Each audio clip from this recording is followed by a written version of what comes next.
ආයිබෝවන් මං අද ඔයගලන්ට පෙන්නන්නේ chicken sausage seafood fried rice එකක් කොහොමද ගෙදර හදාගන්නේ කියලා.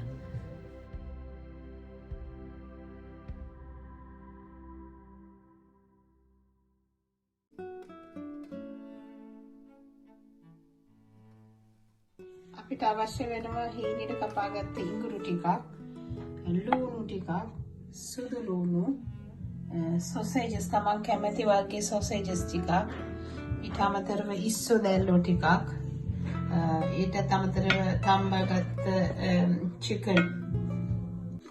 තමන් කැමති එරළු ජාතියක් මේකට පාවිච්චි කරත හැකි. කැමති වර්ග ගොඩක් වුණත් පුළුවන්. ඒවලට මම පාවිච්චි කරන්නේ ලීක්සි කැරට් විතරයි අද. හීනෙට කපා ගන්න. තව අවශ්‍ය වෙනවා කලින් උයාගත්ත බත්.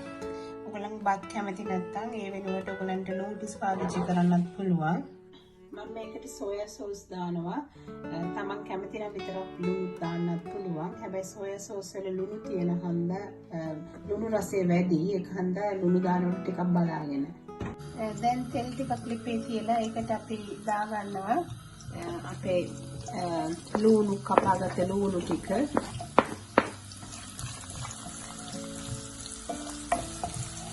දැන් මේ ලුණු එකටම කපාගත්ත සුදු ලුණු ටික එක්කව කරගන්න ඕනේ. ඒ වගේම කපාගත්ත ඉඟුරු ටිකත් එක්කව කරගෙන මද ගින්නේ මේක රන්වන් පාට වෙනකන් බැද ගන්න ඕනේ. සුදු ලුණු ඉඟුරු තෙලේ බැදෙනකන් හිමීට sausages ටික පොඩි කෑලි වලට කපා ගන්න. තමන් කැමති විදිහට පොඩිට කපාගත්ත sausages ටික දාගන්න. ඊට පස්සේ අපි සම්බල ස්ලයිස් කරගත්ත chicken breast එක පොඩියට කපා ගන්නවා. පොඩි කෑලි වලට කපා ගන්න. ඒක අන්තිමට දාන්න පුළුවන්. මොකද මේක සම්බල තියෙන්නේ. sausages හොඳට ඇඹිලා තියෙනවා. ඒකට අපි එකම කරනවා හීනෙට කපාගත්ත කැරට් ටික. ගොඩක් තම්බන්න තැම්බෙන්න දෙන්න එපා මේ කැරට් ටික. යන්තම් සාමාන්‍යයෙන් හැපෙන ප්‍රමාණයට කැරට් ගන්න. දැන් මේකටම දාගන්න අපේ ඉස්සු දැල්ලු ටික. මේව මම කලින් තම්බලා තිබුණේ. දැන් මේකටම එක්ක කරගන්න මේක. ඒකටම දාගන්න අපි හීනෙට කපාගත්ත chicken ටික.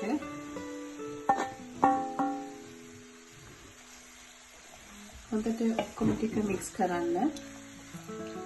දැන් මේකට අපි දාගන්න ඕනේ සෝයා සෝස් ටික. සෝයා සෝස් ටික දාලා හොඳට කවලම් කරන්න. අන්තිමටම දැන් මේ හැමදේම හොඳට කුක් වෙලා තියෙන්නේ. අපි ලීක්ස් ටික දාගන්නවා.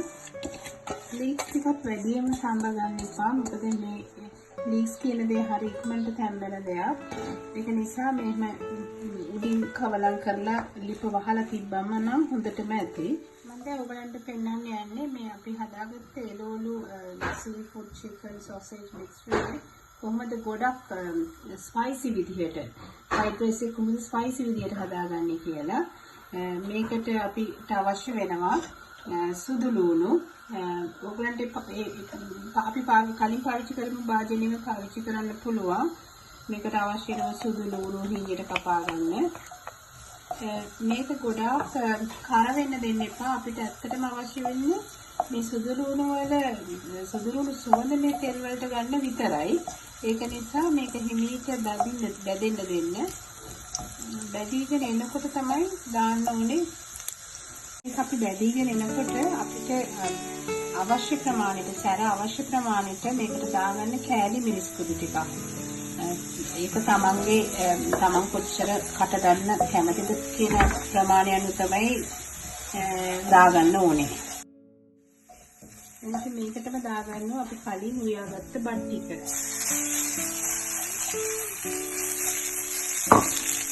මේක ගොඩක් ඉක්මනට හැඳි ගාගන්න. මොකද නැත්තම් කෑලි මිරිස් කුඩු ටිකයි සුදු ලුණු ටිකයි කාර වෙන්න පුළුවන්. ලිප දැන් නිව්වත් කමක් නැහැ.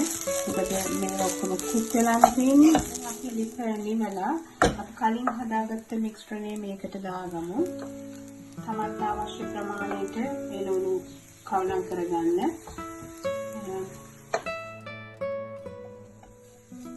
මික්ස් කරගන්න. තමන්ට තව ටිකක් එළුළු දාගන්න. මේකෙන් අපි හදාගත්ත ෆ්‍රයිඩ් රයිස් එක.